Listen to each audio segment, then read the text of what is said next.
Welcome to America's Heroes Group. Welcome back to America's Heroes Group, this time with our roundtable with a new name you may not be familiar with called All Rise. Today is Saturday, July 22nd, 2023. July is American Diabetes and National Minority Mental Health Awareness Month. Our host is Kelley. I'm Sean Claiborne, the co-host. I'm an Army National Guard veteran. Our executive producer is Glenda Smith. Our digital media producer is Ivan Ortega of Scouts Honor Productions. And we have our panelist with us, Mr. Christopher Deutsch. He's the Director of Communication for All Rise, formerly known as the National Association of the NADCP, which is National Association of Drug Court Professionals. It was founded in 1994. Before we get into this discussion, we have a couple of audio clips we're going to play, and a message brought to you by Charlie Sheen, none other than.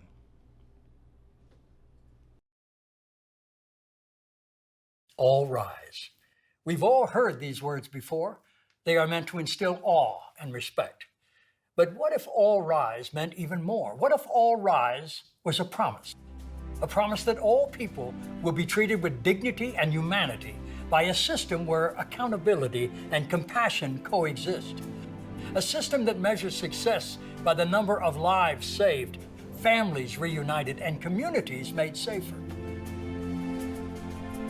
While this may sound aspirational, this is who we have always been and who we will always be.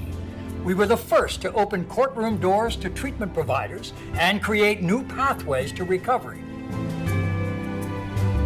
Together, we have built a network of more than 4,000 treatment courts and have helped save more than 1.5 million lives.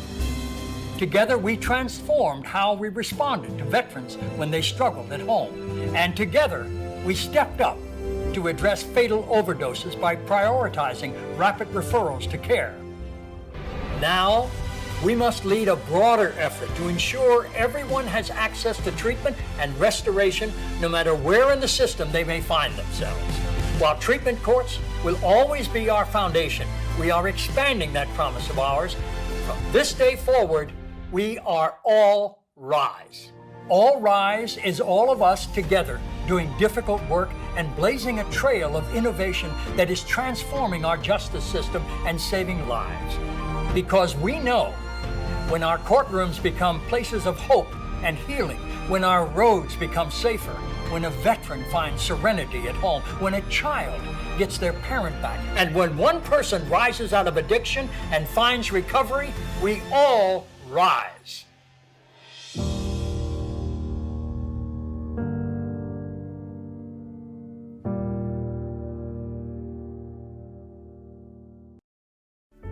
Over a weekend in May 1994, a small group of justice system leaders from across the country huddled in a hotel conference room in Alexandria, Virginia, to discuss the drug court experiment. After 2 long days and nights, they created the National Association of Drug Court Professionals with a mission to lead a promising and radical new approach to justice. From these humble beginnings, who could have imagined that nearly 30 years later, this organization would have trained more than 800,000 public health and public safety professionals from all 50 states and 22 countries around the world? It was you who led the way. You combined compassion with accountability. When some feared the system was hopelessly broken, it was you who had the courage to innovate and adapt. And when many doubted the court's role in public health, you proved that this approach can save lives, reunite families, and uplift communities.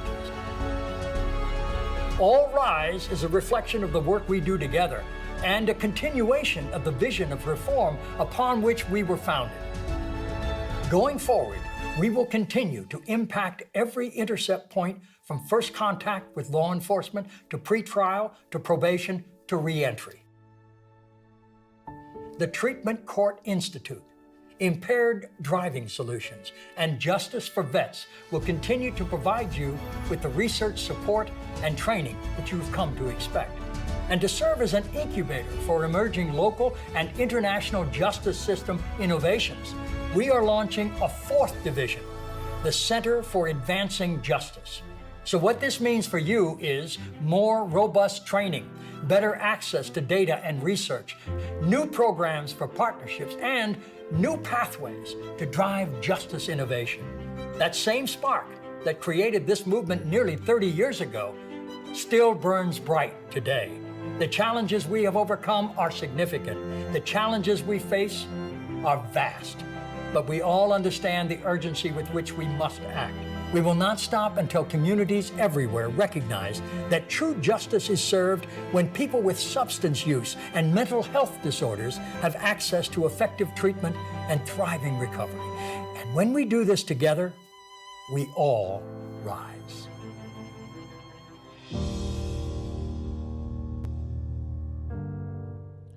And so you heard, Charlie Sheen playing a great acting role, being his father, Martin Sheen. Actually, that was Martin Sheen. So we have Martin Sheen that did two great promos for you, Christopher, and I appreciate you bringing that to us today because there's a rebranding going on from the National Association of Drug Court Professionals to All Rise. What brought that about, and how did you bring that messaging and branding to the forefront? Yeah, thanks so much, and it's so wonderful to be back with you all. Love the work you're doing, and it's an honor to be here with you. You know, as the video said, in 1994, a group of real pioneer justice leaders came together. They created an organization called the National Association of Drug Court Professionals, long name known as NADCP. And this group, this organization was highly successful for 30 years, training communities on how to better serve individuals with substance use and mental health disorders. And we saw the treatment court movement grow and grow and grow to the point where we're now at 4,000 treatment courts nationwide. But a few years ago, we started to look a little more broad, and we thought, you know, boy, we know treatment courts work, and we know this idea of combining public health with public safety as a response to substance use and mental health disorders works. What if we were doing this beyond treatment courts? As Martin Sheen said, what if we were doing this at first contact with law enforcement, or when folks are re-entering their communities after being incarcerated? How can we more robustly serve these individuals? And it really led to a discussion around who we are and who we want to be. And during that time and talking with stakeholders, it really became clear that we were meant to be more. And this idea of all rise started to take shape. You know, we're all familiar with those words, as Martin said, they begin every court session and they conjure up a lot of emotions for people, understandably so. We really want to change the way what those words mean. We want all rise to really be a call for treating people with humanity, treating people with compassion, equipping them with the tools they need. And so our board of directors had the vision to start this process. We went through a long and lengthy process of talking with folks and considering names, and ultimately we landed on All Rise, and we were able to launch it just about a month ago, right before our big national conference in Houston. So I saw Martin Sheen in the video. So I thought it was Charlie Sheen who was going to be on, but it was Martin Sheen. So my apologies to everybody. But how did you land that spokesperson? And it looks like he's very passionate, because I saw a clip with him actually like giving testimony. Yes, yeah, that's right. You know, Martin Sheen has been a real social justice champion for many, many, many years, going back way before treatment courts were around. But in the very early days, when this was just a fledgling experimental program, Martin Sheen was one of the first sort of public figures to embrace it. He was out in California. He knew a judge in Pennsylvania who was doing great work, and he had a sensitivity to these issues, and he really felt like it was time the justice system evolved to a place where people could get help. It could not only be punishment. That can't be the only answer we have every time someone comes before the courts. And so he's been a champion for a long time. He's done a lot of work with NADCP, and when we thought about how we wanted to announce this change, there was no other person who we felt like could help carry this message, and we're so fortunate to have him as a champion of ours, and fortunately he agreed and did a wonderful job with the video. Excellent job, and he has a great voice too, which really resonates Absolutely. with that message. So one thing that you touched on, which I think we've talked about a few times before, but I think it's really important to drive home, is the fact that the drug treatment courts actually have been more effective than the traditional path of just dishing out punishment, of just dishing out sentences and having people come back again, with the recidivism that comes back with not treating that root cause of the problem. Can you speak to that a little bit and talk about some of the success that All Rise has had with trying to treat the problem? Yeah, I mean, in some ways, when you say it like that, it makes so much sense, right? Why not treat the problem? But for a long time, our response to these issues has been punishment. We're going to try to incarcerate our way out of the addiction epidemic. People come before the courts, we sentence them, they go to probation or they're incarcerated for a period of time. They get out, they reoffend, they're right back before the courts. Drug courts and ultimately treatment courts were really an attempt to stop that revolving door where folks said, wait a minute, we're doing the same thing over and over again. It's not working. Our prisons are overflowing. It's costing taxpayers millions and millions of dollars. We have to do something different. And the first big innovation that they did was they brought treatment providers into the courtroom to be part of the team, where you can say, okay, what is this individual's clinical issue? What are they dealing with? How can we connect them to treatment? It's still a court. We're going to hold them accountable, but we're going to hold them accountable to going to treatment and engaging in treatment. Do they need housing? Let's work on that. Do they need a job? Let's work on that. Because a lot of these folks, frankly, we know how devastating drug addiction can be, mental health disorders. These are folks who would not necessarily ordinarily be out there committing crimes. These are folks who need help. And what treatment courts have shown is if you connect them to those resources and you hold them accountable while also providing them with compassion, that they can turn their lives around and become productive members of the community and never come back into contact with the courts. And so that's what treatment courts have done. And that is what really led us to say, if it works with the population treatment courts serve, why can this not work with other populations? Why can we not be doing this at pretrial or parole? And that's really what led All Rise to take this broader view and this broader approach. And I like the idea that even in the videos that Martin Sheen talked about, we all rise, he said at the end, because when you treat that offender, the person becomes a non-offender, the community at the end benefits from that, because that's one less person that they have to worry about that's going to either commit a crime or cause a problem in the community or cause even fear in the community. That's one less deterrent, or one less problem that's actually now a positive, because that person's a productive person in society. That's totally correct, and I'll take it one step further. Think about their children. Think about that generational cycle of addiction that gets handed down. We've all seen it. Most of us have that in our families in some place, right?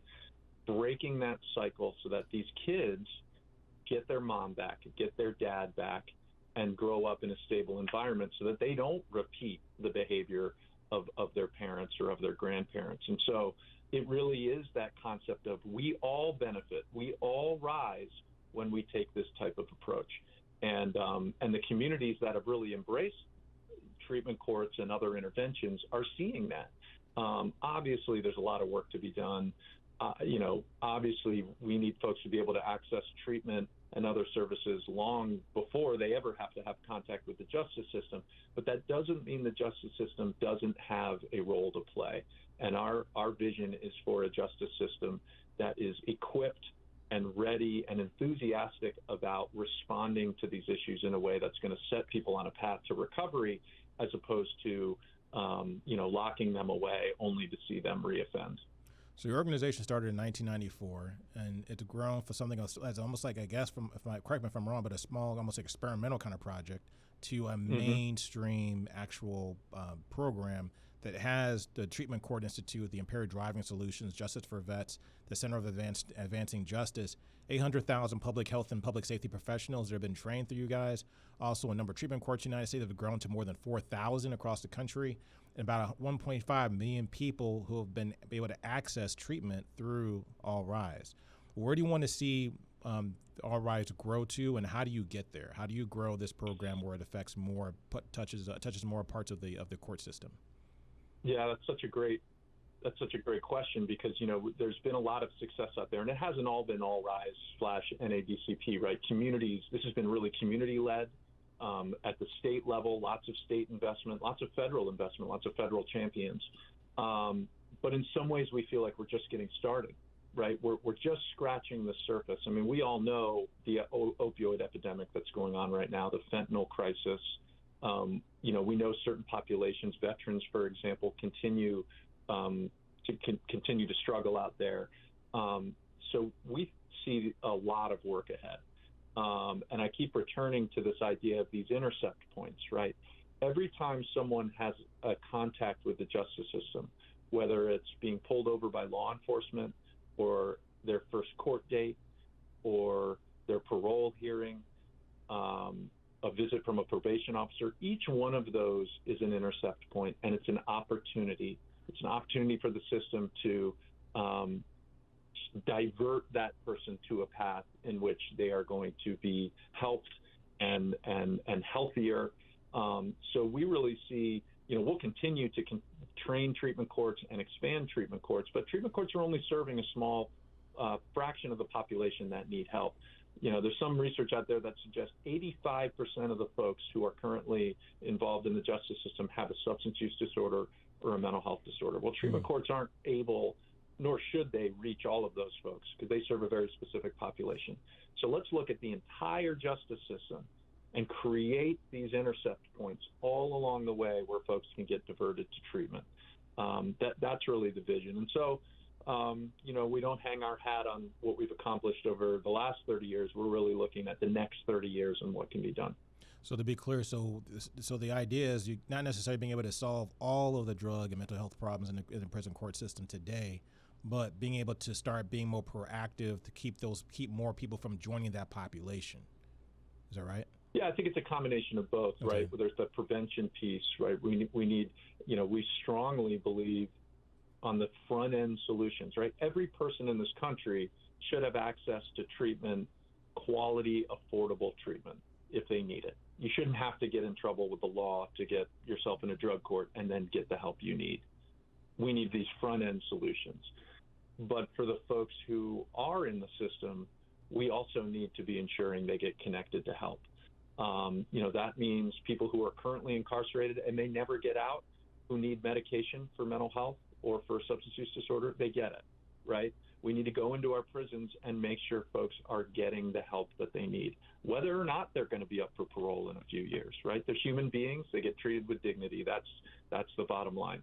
So it's really looking comprehensively at the entire justice system and where are all the places that we can build in these responses that are going to that are going to lean more on a therapeutic response, on treatment, on restoration.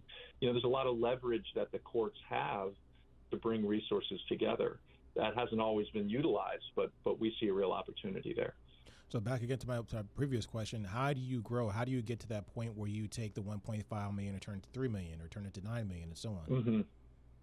Yeah, I think conversations like this that reach people, it starts with communities, starts with folks who say enough is enough. I'm tired of seeing this in my community. I want things to change, right?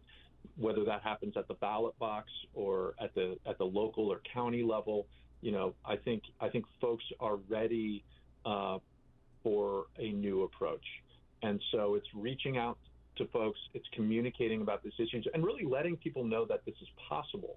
I think what treatment courts did that was so monumental is it showed that the justice system can be a force for good.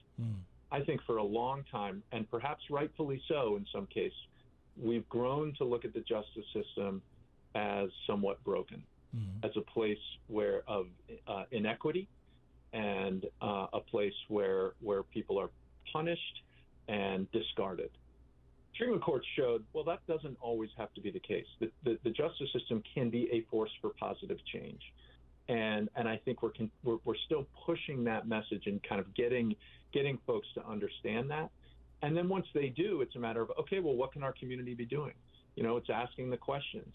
How are we best serving our veterans when they come into contact with the justice system? How best are we responding to impaired driving, which, doesn't get a lot of attention, but is still killing, 10, 15,000 people a year. So I think it starts with these conversations. It starts with folks who are willing to open their heart and mind to a new approach. And from there, it's organizations like ours that say, well, we'll come in and we'll train. We'll help build these programs in your communities so that this more robust response, this vision of all rise, can actually be implemented. So tell me, what is been your main recipe for success in the past? So growing this and getting the word out is something that's really, really important, because as you mentioned, and people look at court and the court system as the gateway to the gulag. They don't look at it as some kind of way of treatment or trying to change or improve your life in any kind of way. They see it as all bad. There's nothing good could come out of this if I'm getting arrested and put into a cage. So, but being able to see that as an opportunity for people that have hit rock bottom to get your life turned around and actually be held accountable, how have you had success in that process? Well, a lot of it starts with folks with lived experience. We work a lot with treatment court alumni, and 1.5 million people have gone through a treatment court. There's a lot of alumni out there.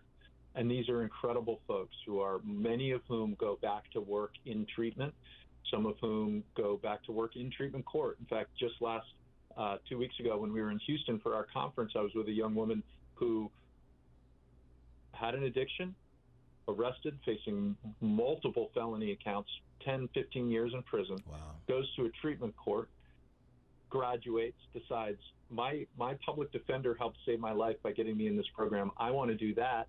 So she goes to college, graduates, goes to law school, graduates, gets a law degree, and is now the public defender in that same treatment court. Wow. It's stories like that these transformational stories where you say, well, is her community better off with her sitting in a jail cell for 10 to 15 years?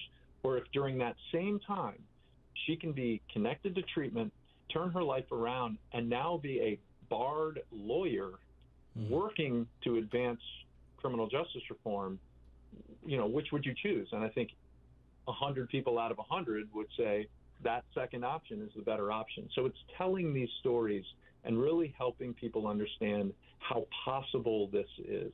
It can feel so impossible. And we all know, we've been reading these stories about the justice system for so long, about drug addiction. A lot of times media is going to focus on sort of these negative aspects, and I totally understand that. What we want people to understand is recovery is possible. It is possible for anyone, but it requires investment, requires treatment, it requires collaboration, it requires leaders in the community to stand up and be willing to roll up their sleeves and get involved. And that's happening. It's happening all over the country. And we're just here to accelerate it. And the thing is that which is the kicker to boot, is the fact that the treatment courts are much more cost effective than the traditional court system. So we talk about investment, but we're actually putting in less capital into this process that you're talking about and getting much better results. So we're not even doing something that's like an apples to apples comparison where you're getting the same kind of results versus the same kind of results, but you're spending less money. You're getting multiple fold, 7 times better results on average from what I've read, about 7 times better results with a fraction, maybe a tenth of the expense. Yeah, I mean, a lot of people come to support this approach in different ways, right? For some, it tugs at the heartstrings. For some, it tugs at the purse strings. That's okay. For my more fiscally minded friends, yes, this treatment courts and treatment in general are going to return. Treatment courts have been shown to return up to $27 for every $1 invested. Because you think about it, you're taking an individual who before was maybe going to be housed by the state for 10 to 15 years, right? That's costly to taxpayers. And instead, they're going to go out and get a job and pay taxes for the rest of their life. Oh, and by the way, their children who maybe were at risk before are going to grow up productive members of the community as well. So you start to see these cost savings. There was a study out of Georgia several years ago. Georgia made a major investment in treatment courts, and then a few years later, they started closing prisons. Wow. They closed 4 prisons. And when you think about the cost of closing a prison, the cost savings that comes with that, you really start to understand that it's these, there may be some upfront investment, you will get that return. And I think that appeals to a lot of people as well. That is pretty much, I think, if there is no better explanation or no better way to get you on board with All Rise, and also a better way to get you the idea, get out of the idea, the old mentality of repeating the same thing and trying to get a different result. We call that insanity, right? Instead of punishing people, let's treat the problem. This is America's Heroes Group. Yeah. We have All Rise with us today. Christopher Deutsch, Director of Communications of For All Rise. Thank you for your time. Hey, thanks so much. Keep having these conversations. You all are doing such great work. Thank you. You too. We got to have you back also. We'll be right back. Stay tuned.